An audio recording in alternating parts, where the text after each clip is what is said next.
Hey guys, আমি আজকে independence ডের জন্য ভিডিও বানাবো। ভিডিওটা লং হবে, তোমরা দেখতে থাকো। তার আগে আমি ডু নট করে নিই, নাহলে সবাই আমাকে ডিস্টার্ব করবে। চলো এবার কাপড় সিলেক্ট করার পালা। তো আমি এখন সবুজ কাপড় সিলেক্ট করে নেবো। এটা না, এটা ভালো লাগছে না। হ্যাঁ, এটা ঠিক আছে। চলো এবার চুল ক্যাপ টাইপের একটু হবে। আর্মি আর্মি লাগবে। না না না না না, হ্যাঁ এটা ঠিক আছে, একদম পারফেক্ট। চলো এবার শু একটু অরেঞ্জ কালার বা যে কোনো একটা মানানসই হলেই হবে।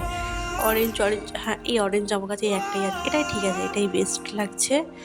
চলো এবার সিলেক্ট করা হলো ব্যাগ। ব্যাগ একটু আর্মি টাইপস হবে। না এই ব্যাগটা না, ভালো লাগছে না। এটা ঠিক আছে। এবার সিলেক্ট করে নেবো আর্মি গান। ভালো লাগছে না এগুলো। না না না না না না, এটাই ঠিক আছে, এটা একদম পারফেক্ট লাগছে। तेरी मिट्टी में मिल जावा, गुल बन के मैं खिल जावा, इतनी सी है दिल की आरज़ू।